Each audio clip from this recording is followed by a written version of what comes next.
Hello everybody. आज हम सब सिंथेसिस के सिंपल सेंटेंस में नॉमिनेटिव एब्सोल्यूट का प्रयोग पढ़ने वाले हैं।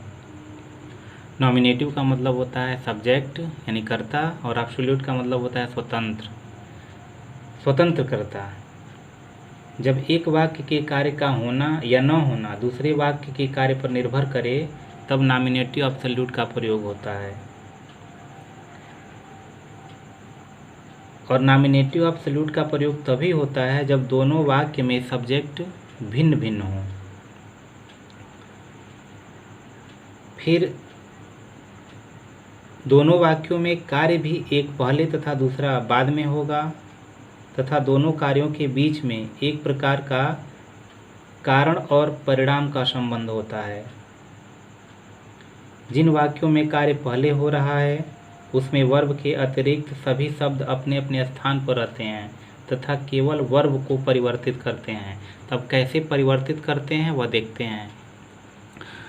तो है, यदि इज एम आर यानी वर्ब टू बी हो, टू बी का मतलब है is am are was were, अगर यह आता है तो इसको बीइंग में परिवर्तित कर देते हैं। अब उदाहरण के तौर पर देखते हैं, दिया है कि the college was over, all the students went to their houses. अब यहाँ सब्जेक्ट का कार्य है द कॉलेज और यहाँ है ऑल द स्टूडेंट्स। दोनों जो सब्जेक्ट है वह भिन्न भिन्न है, और यहाँ पे जो वर्ब है वह वर्ब सहायक क्रिया के रूप में है तो वह परिवर्तित होगा, तो इसको बीइंग में परिवर्तित करेंगे। और इसको छोड़ करके जो भी वर्ड हैं वह अपने अपने जगह पर लिखे जाएंगे। तो यहाँ हो जाएगा द कॉलेज। अब इसी वाज को इस बीइंग में परिवर्तित कर देना है, ओवर, और दूसरा सेंटेंस जैसे है वैसे हम लिख देंगे।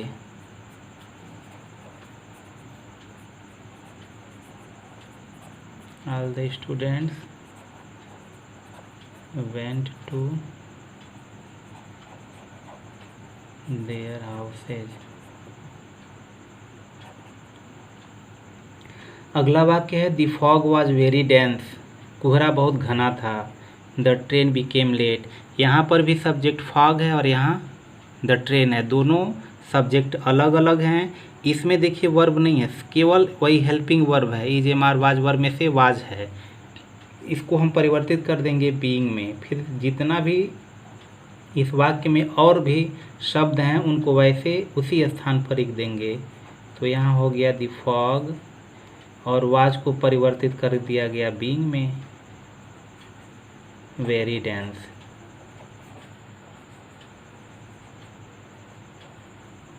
और दूसरा सेंटेंस जैसे है उसको लिख दिया जाएगा,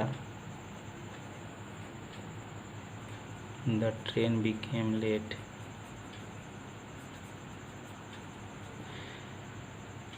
कोहरा घना होने पर ट्रेन लेट हो गई। अगला है इट वॉज हॉलीडे, छुट्टी था या अवकाश था। We did not go to school, तो कारण है कि अवकाश था तभी हम लोग विद्यालय नहीं गए, लेकिन दोनों कर्ता अलग अलग है, दोनों सब्जेक्ट अलग अलग है, हर जगह वही है। कॉलेज समाप्त हो गया इसीलिए हम लोग घर वापस आ गए। ये जो फॉग था, कोहरा था, वह घना था इसीलिए ट्रेन लेट हो गई, लेकिन दोनों सब्जेक्ट अलग अलग हैं और सहायक क्रिया केवल होने पर हमको बीइंग में परिवर्तित कर देना है। तो यहाँ भी सब्जेक्ट यह लिखा जाएगा, इट और वाज को परिवर्तित कर देंगे तो हो जाएगा बीइंग, इट बीइंग हॉलीडे।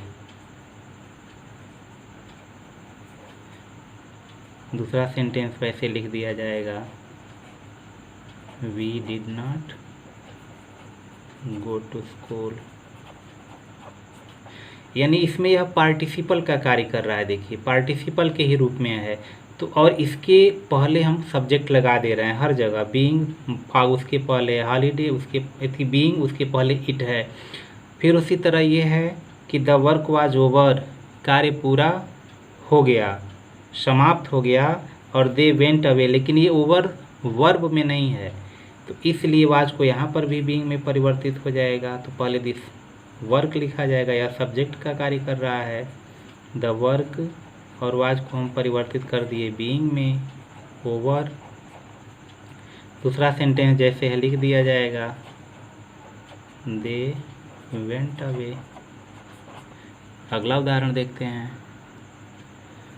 अब इसमें है यदि वाक्य पास्ट इंडिफिनिट या पास्ट परफेक्ट में हो तो उसको हैविंग और क्रिया का थर्ड फॉर्म लगा देते हैं। जैसे दिया है कि द रेन स्टॉप्ड, इसमें यह पास्ट इंडिफिनिट में है, इसमें सहायक क्रिया से यह कोई भी लेना देना नहीं है, पास्ट इंडिफिनिट। और अगला दिया है the shopkeeper close the shop, तो वर्षा रुकी तभी उस शॉपकीपर ने अपने दुकान को बंद किया। तो यहाँ पर वर्ब दिया हुआ है, इसलिए सब्जेक्ट के तुरंत बाद हम हैविंग का प्रयोग कर देंगे, यानी सब्जेक्ट के बाद ही पार्टिसिपल लगना है, उसके पहले नहीं लगना है, क्योंकि दोनों सब्जेक्ट अलग अलग हैं और दोनों सब्जेक्ट आने चाहिए तभी वह वाक्य सही होगा। तो इसलिए हम यहाँ पे दी रेन और इसके बाद हम हैविंग का प्रयोग करेंगे, द रेन हैविंग स्टॉप्ड, वर्षा रुक जाने पर, और दूसरा सेंटेंस जैसे है वह लिख दिया जाएगा।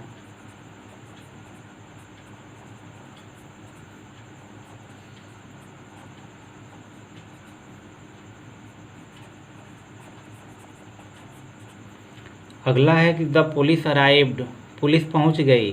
यहाँ पर सब्जेक्ट पुलिस है और यहाँ दे रहा है द मॉब डिस्पर्स्ड, और भीड़ तितर बितर हो गया, विसर्जित हो गया। तो यहाँ इसमें वर्ब दिया है, तो इसलिए दोनों सब्जेक्ट आना जरूरी है। तो पहले सब्जेक्ट के बाद हैविंग लगा देंगे जो पहले कार्य, क्योंकि पुलिस के आते ही यह जो भीड़ थी वह तितर बितर हो गई। तो दी पुलिस,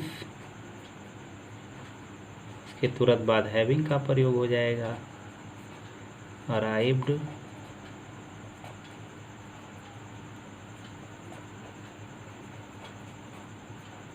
द मॉब डिस्पर्स्ड। फिर अगला एग्जाम्पल है कि द सनसेट, सूरज छिप गया, द स्टार्स केम आउट, और तारे निकल आए।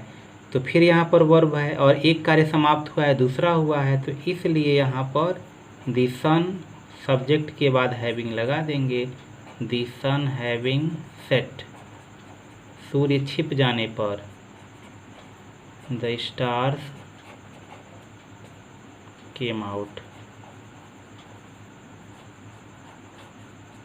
ये हुआ।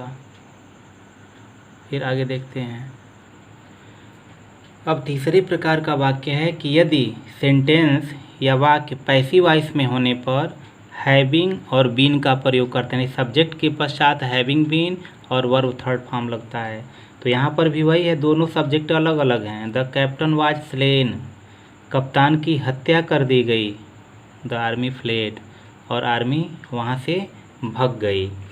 तो पैसिव वॉइस होने पर यहाँ हैविंग बीन का प्रयोग हमको करना है। तो ये हो गया the captain having been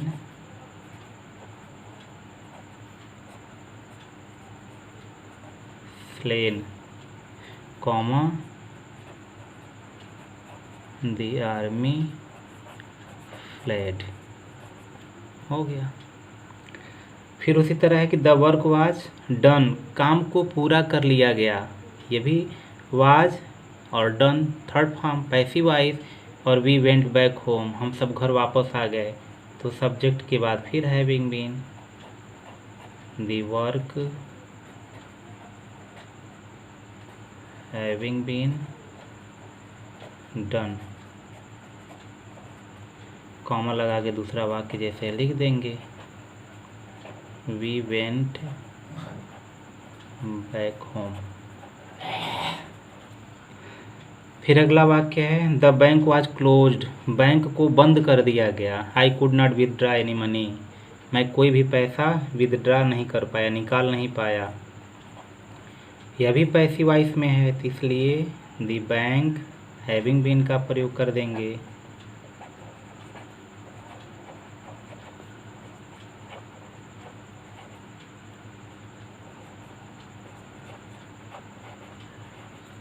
I could not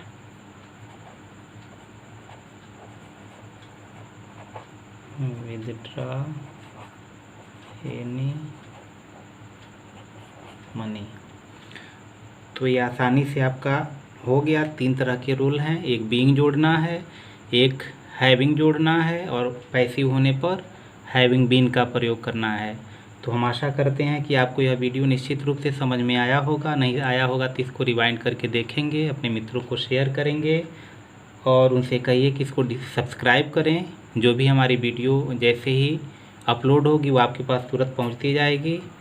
okay, take care, see you, good bye.